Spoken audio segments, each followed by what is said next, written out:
So according to the mainstream media, the biggest cannabis market in America is in crisis. Legal business owners are struggling, and some California lawmakers are placing the blame and sounding off on illegal Chinese grows and pesticides. But is it really about the illegal grows, or is it the sky-high taxes and the high cost of doing business in California that's killing these businesses? As we know, LA has one of the biggest cannabis markets in the country, but many licensed business owners are saying they can't make ends meet. So why are the legal shops struggling to survive while the illegal ones thrive? Yeah, a lot of people upset about this one. You got to feel bad for them. We're joined live in studio by LAist correspondent Jordan Running. Jordan, thank you so much for being here and kind of breaking this down for us.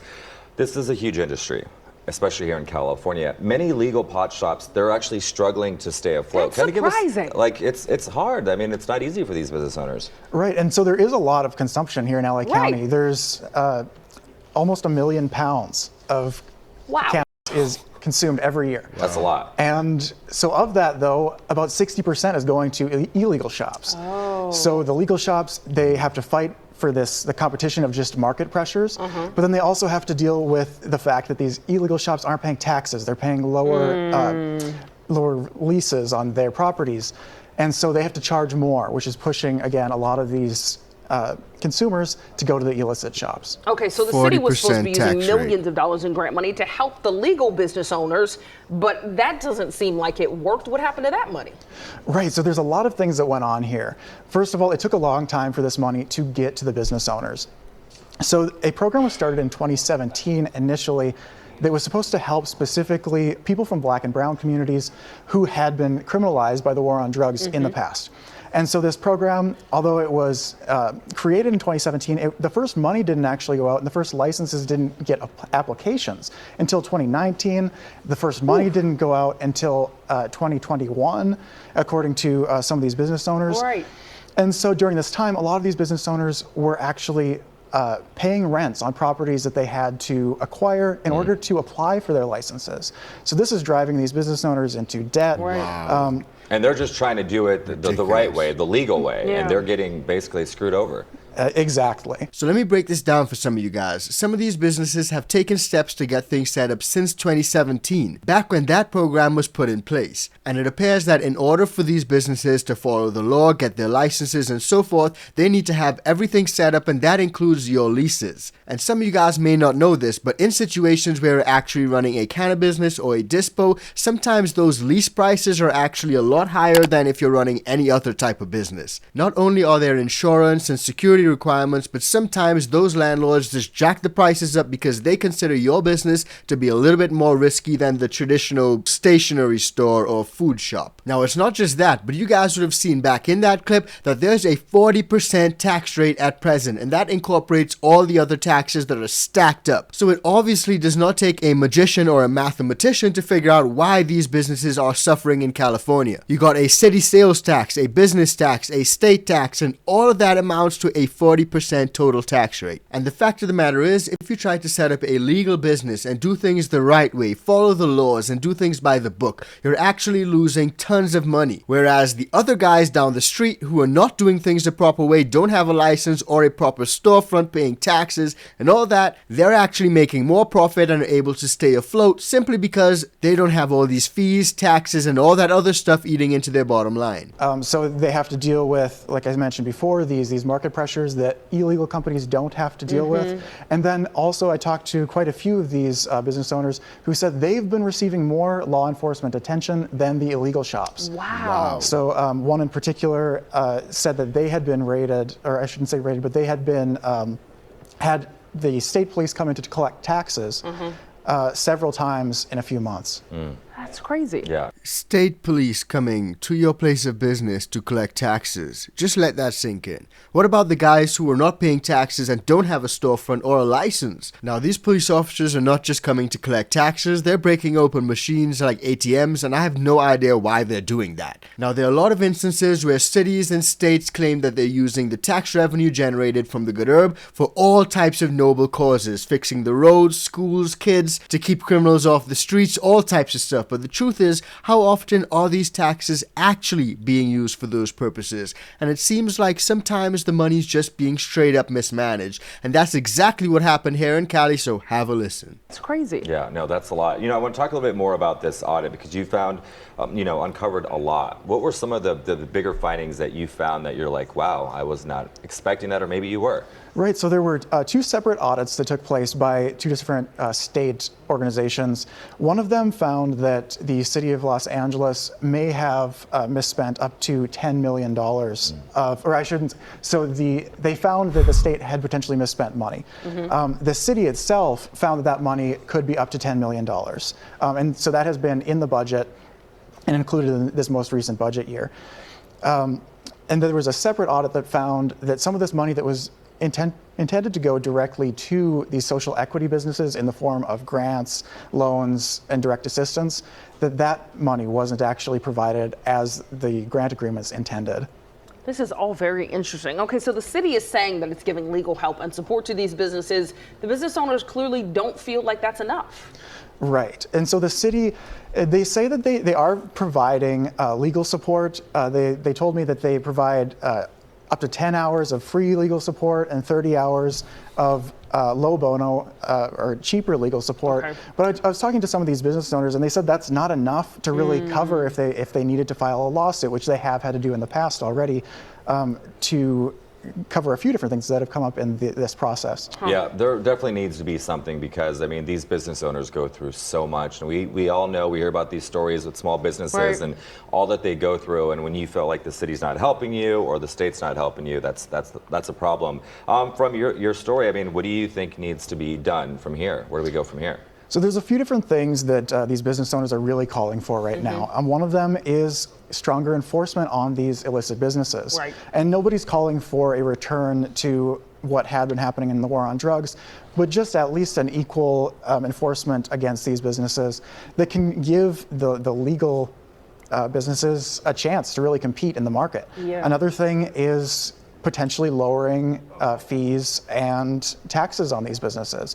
There was recently a motion put forward in the City Council by Councilmember Imelda Padilla that would look into decreasing the city's tax rates on cannabis and potentially move towards a model like Oakland has, where these social equity businesses and businesses that take in less income, they might pay less in their taxes. So what is clear is that a lot of these local businesses in Cali are suffering, especially when it comes to the good herb. And the reason that these businesses are suffering is because of the crazy taxes, fees, and all those types of stuff that are implemented on these businesses. It really restricts what they're able to do and the profits that they're able to make. And if a business cannot make profit, they're obviously not going to be able to survive. Now, a lot of folks in California would lay the blame squarely on the feet of the lawmakers for implementing all of these fees and all of these taxes. We all know that Democrats love taxes, and when they're not incorporating taxes into your daily lives, they're calling it fees, and they're throwing those on you.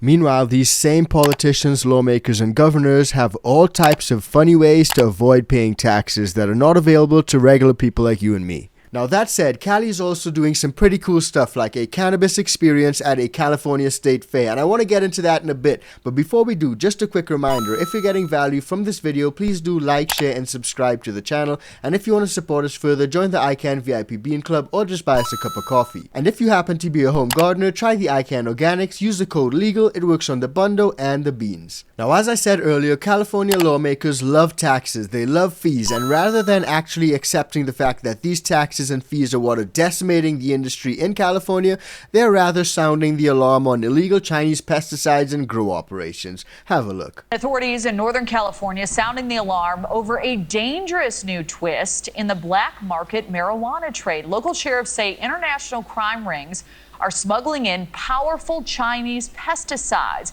We're talking about chemicals so toxic they're killing wildlife, contaminating water, even sickening deputies raiding the illegal grow sites. That's a problem. So one county declaring a state of emergency, warning the environmental damage that is could take decades to undo.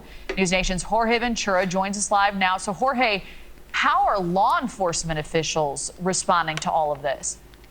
Hey, Kelly. Well, for years in Northern California, Mexican cartels and other foreign criminal organizations have operated these large-scale illegal marijuana grow operations in the rural lands of Northern California. But local authorities are now telling me that in recent years, Chinese cartels and other Asian gangs have infiltrated that black market marijuana industry in the Emerald Triangle. They say that these Chinese cartels are willing to murder to protect the criminal enterprise and now are smuggling illegal pesticides directly from China, bringing a new environmental crisis to Northern California. When it comes to these unlicensed cultivation sites for marijuana tied to organized crime, it is common for these sites to use illegal pesticides like carbofuran to spray on marijuana plants. Illegal growers do this to protect those crops from any animals or wildlife in the areas. But authorities say they normally encounter these foreign banned chemicals smuggled from Mexico with Spanish labels. But now these illegal pesticides are coming from China. In July, in Siskiyou County, the county declared a state of emergency